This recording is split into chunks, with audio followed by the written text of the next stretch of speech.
Bonjour, c'est Natacha de Ressens Couche. Aujourd'hui, je voudrais répondre à une question de Lucille. Son bébé a 5 mois, elle pratique la chenille avec lui. Elle a du mal à repérer les signaux. Elle dit que donc quand elle lui met une couche, c'est trop rapide, elle ne capte pas les signaux effets dans sa couche. Et, euh, et donc elle voudrait essayer de lui remettre les couches, mais d'être plus attentive, sauf qu'il ne veut plus de couches. Donc elle demande comment faire. Ce que je peux te proposer de faire, c'est de recommencer peut-être une période d'observation. Donc à savoir un tout petit temps par jour, si tu veux quand même lui remettre des couches, donc je te propose de le laisser sans couche quelques minutes, voire 1 heure ou 2 par jour, tout dépend de tes disponibilités, le plus possible bien sûr. Donc quand je te dis recommencer, c'est commencer ou recommencer une période d'observation, bien sûr, si tu l'as pas fait. Voilà, ce qui te permettrait donc du coup de le laisser sans couche pendant un temps donné et jusqu'à ce qu'il fasse pipi une fois, et si ça te saoule, tu lui remets une couche et tu t'arrêtes la période d'observation pour ce jour. Mais sinon le plus de temps possible évidemment, hein, sans que ça te pompe trop d'énergie bien sûr, hein, dès que tu en as marre tu arrêtes. Mais ça te permettrait du coup de le voir faire ses besoins au moment, sans couche, et effectivement de capter des signaux à ce moment-là. Je pense que pour te reconnecter, ça serait pas mal. Ça serait aussi l'option culotte de propreté, donc c'est des choses qui s'enfilent. Le problème c'est que ton fils ayant 5 mois, je pense qu'il se met pas encore debout.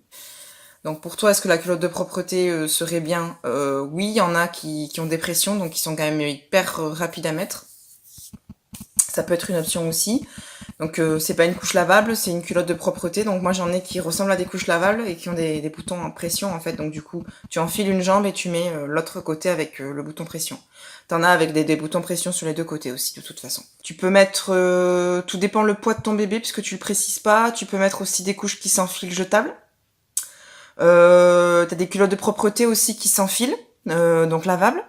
Donc soit des petites culottes absorbantes que tu peux trouver chez Ecopichoun, soit je pense aussi à des culottes de propreté qui ressemblent à des couches lavables, mais qui du coup aussi sont beaucoup moins absorbantes. Par contre, qui vont absorber 1 voire 2 pipis, c'est tout.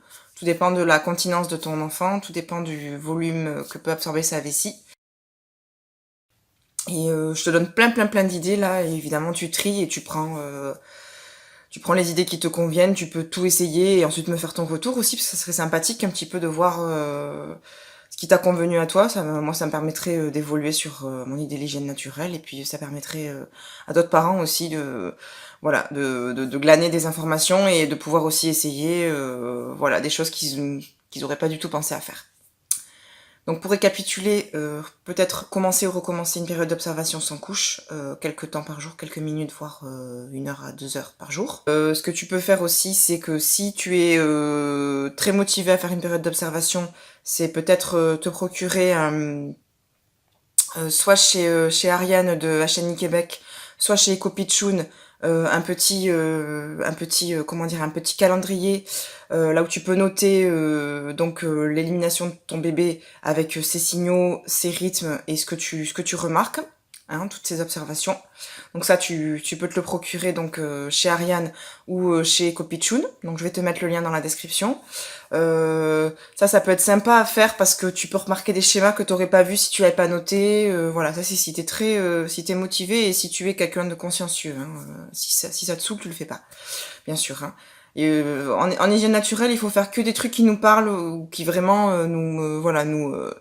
qu'on a vraiment très envie de faire. Hein. Moi, je l'ai fait avec ma fille. Là, avec mon fils, je suis dans une HNI hyper intuitive. J'ai pas du tout envie de faire ça. Puis comme on dit, j'ai pas le temps. C'est juste que j'ai d'autres priorités.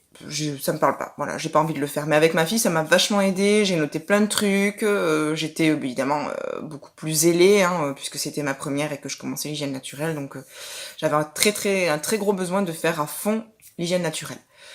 Voilà, je dis pas que j'ai pas encore des choses à apprendre, mais là je vois pas comment je pourrais mettre ça en place parce que franchement, je pense que ça me prendrait plus d'énergie qu'autre chose.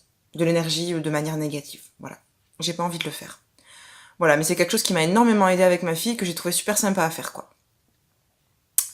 Voilà, donc notez tout simplement, si jamais tu ne peux pas te procurer ces 2 calendriers, toi-même tu notes le moment de la journée où tu remarques qu'il a fait pipi ou caca, et tu notes tes observations, tu notes l'heure, Et tu notes si tu trouves qu'il y en a eu beaucoup, pas beaucoup. Voilà, tu peux noter aussi évidemment l'aspect, voilà, tout ce que tu trouves intéressant à dire.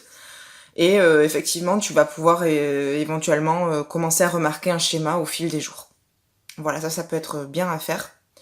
Parce que ça, en le faisant, tu seras effectivement, même si la période d'observation c'est un petit peu le point de départ en fait de l'hygiène naturelle, ça fait partie de l'expérience de l'hygiène naturelle et c'est un moment où, comme on laisse son bébé sans couche et qu'on commence la communication, c'est un moment où on ne suggère pas, le moment où on comprend que son bébé veut faire, on lui dit effectivement tiens tu as fait pipi ou tu as fait caca, même si on n'est pas en train de suggérer et même s'il est sur le tapis allongé et que on est en train d'essuyer juste après. Ça fait partie de l'hygiène naturelle parce que on commence à mettre en place une communication. Et donc, ce faisant, ton bébé va complètement entrer en communication active avec toi. Et je pense que ça peut vous reconnecter. Et donc, il va naturellement se mettre à pouvoir accumuler plus d'urine dans sa vessie. Et il va accentuer, voire se mettre à faire plus de signaux qu'il ne fait, ou en faire s'il n'en fait pas. Si tu ne les remarques pas en tout cas. Voilà. Donc il faut savoir que l'enfant, quand il remarque que son parent a répondu à un de ses signaux, va accentuer ce signal au fur et à mesure parce qu'il va voir que tiens, mon parent là a répondu quand j'ai fait ça. La fois d'après, il va le faire un petit peu plus et la fois d'après encore un peu plus. Et donc en fait, c'est un signal qui va être hyper accentué et donc qui va être archi évident. Ma fille, elle avait un signal pour faire caca qui était c'était voilà. Enfin, et elle était pas en train de faire caca, elle était en train de me dire qu'elle voulait faire caca. Et les gens souvent me regardaient et me disaient, tiens, elle est en train de faire caca là.